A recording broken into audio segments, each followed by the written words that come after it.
server's clients, WebSocket clients. On this step, you can see a table of your custom client's connections. You can use this to receive events from Streamer.Bot and their data in other applications, allowing you to trigger actions or use the data. You can also send commands to Streamer.Bot to trigger actions or get information. The main difference from the built-in WebSocket server is that you have full control over what data is sent and when it is sent. However, the main limitation is that data can only be sent via the CSharp code subaction. In general, using this feature requires knowledge of how WebSocket works. You can change the width of all columns by dragging the separators. If you double-click on a separator, the column will resize to fit the width of its largest value. You can't sort or filter anything in this table.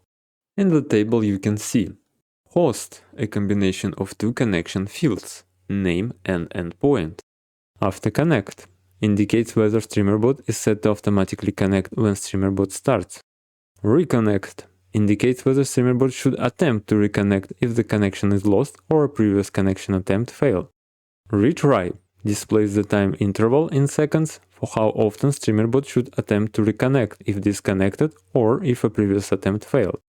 Status shows the current connection status. Possible statuses are none, opening, open, closing, closed, error. If you right-click anywhere on the empty space in this area, a context menu will appear with the following options. Add opens a dialog window to create a new connection.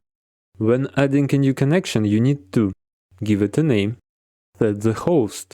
If Streamer.Bot and the WebSocket server are running on different machines, you will need the IP address of the server you want to connect to. If your server uses a secure connection, you need to change the protocol to WSS. This will unlock checkboxes allowing you to select which version of TLS to use. Enable after connect if you want Streamer.Bot to connect automatically on startup. Enable after reconnect if you want Streamer.Bot to attempt reconnection when the connection is lost. Set the reconnection interval, how often Streamer.Bot should retry if disconnected.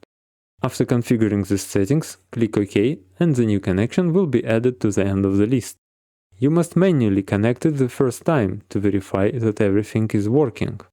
If successful, the status should change to open. If you double-click on a connection, it will open the Edit dialog. If you right-click on a connection, a context menu will appear with the following options. Add opens a dialog window to create a new connection. Edit opens the same dialog window but pre-populated with data from the selected connection. If the connection is currently connected, you can only change its name, whether it should after connect on Streamer.Bot startup, whether it should reconnect on disconnect, the interval for reconnection retries. For a secure connection, you can adjust the TLS settings, but they will only take effect on the next connection attempt. If the connection is currently disconnected, you can change every field. Delete deletes the selected connection. Be careful, there is no confirmation prompt, it will be deleted immediately. If any triggers are using this connection, they will stop working. After connect, checkbox to enable or disable after connect. Reconnect, checkbox to enable or disable automatic reconnection. Connect, disconnect, connects or disconnects the selected connection depending on its current state. Add to expert, add the selected connection to the expert